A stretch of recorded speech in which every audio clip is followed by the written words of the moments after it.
Meski tidak berdampak banyak kepada perubahan Indonesia, kami tidak lelah untuk terus menelusuri jejak Nusantara yang begitu besar.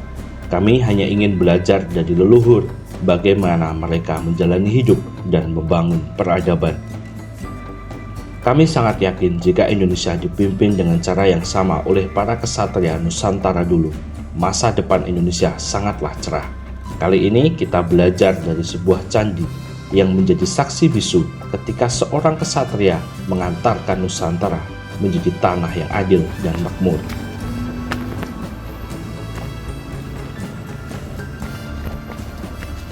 Kali ini kami mendaki Bukit Wukir di Salam, Kabupaten Magelang, Jawa Tengah. Candi ini memiliki sejarah yang panjang karena dulu pernah ditemukan sebuah prasasti yang dikenal dengan Prasasti Canggal. Prasasti tersebut berangkat tahun 732 Masehi, bertuliskan Sanskerta dan berbahasa Palawa.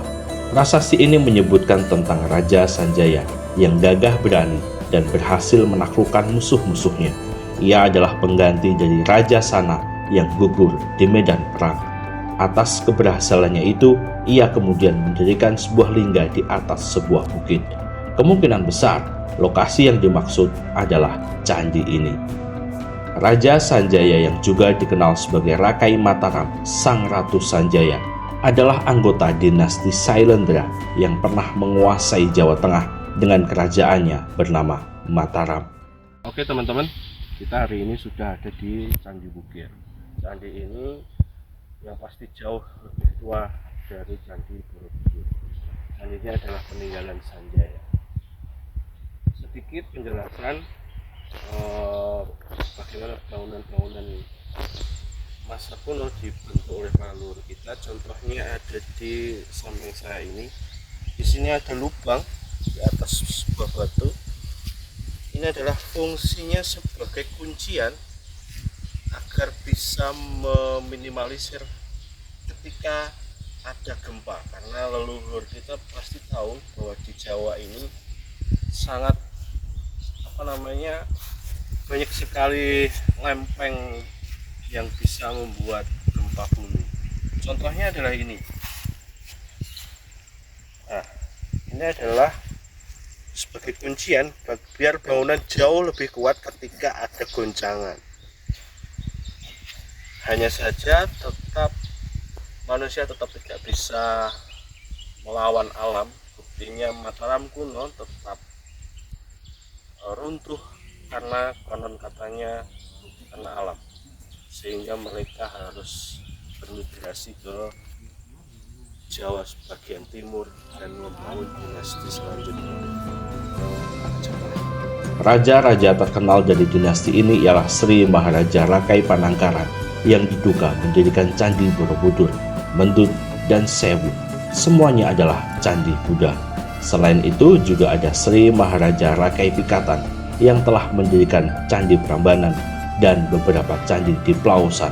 Raja-raja dari dinasti ini pada umumnya memeluk agama yang berbeda.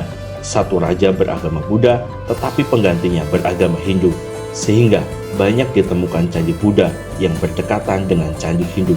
Rupa-rupanya toleransi agama telah berkembang di Jawa sejak masa itu. Prasasti Canggal juga mencatat tentang pendirian sebuah lingga, lambang Siwa, di desa Kunjara-Kunja oleh Raja Sanjaya. Prasasti ini terdiri dari 12 bait yang bisa dijelaskan sebagai berikut. Bait pertama dari prasasti ini membahas tentang pembangunan lingga oleh Raja Sanjaya di puncak sebuah gunung. Bait kedua hingga keenam menjelaskan tentang penghormatan kepada Dewa Siwa, Dewa Brahma, dan Dewa Wisnu. Bait ketujuh, Pulau Jawa yang kaya dan makmur memproduksi banyak emas dan beras. Sebuah candi Siwa didirikan untuk kebahagiaan penduduk dengan bantuan dari penduduk desa Kunjara-Kunja. Bait ke-8 dan 9, Prasasti Canggal menyebutkan Raja Sana yang adil, bijaksana, murah hati, dan berani dalam peperangan. Saat Raja Sana meninggal, negara bersedih dan merindukan pelindung yang baik. Bait ke-10 hingga ke-11, putra Raja Sana, Sanjaya, dianggap seperti matahari dan menggantikan ayahnya setelah dipilih oleh kakak perempuannya, Sanaha. Prasasti Canggal pada bait ke-12 membahas tentang kesejahteraan dan keamanan negara. Rakyat bisa tidur dengan tenang di jalan tanpa takut dicuri karena tidak ada kejahatan, dan rakyat hidupnya senang. Meskipun tidak banyak relief yang menggambarkan cerita di zaman dulu, cuma ada prasasti di sini namanya prasasti Canggal. Prasasti di mana dulu Sanjaya memproklamasikan negara Mataram, negara mercusuar dunia saat itu.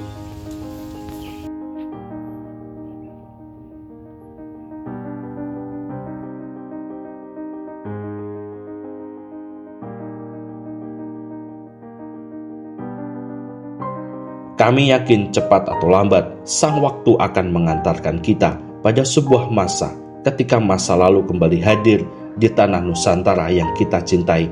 Jadilah para kesatria sehingga kita memiliki pemimpin seorang kesatria sejati.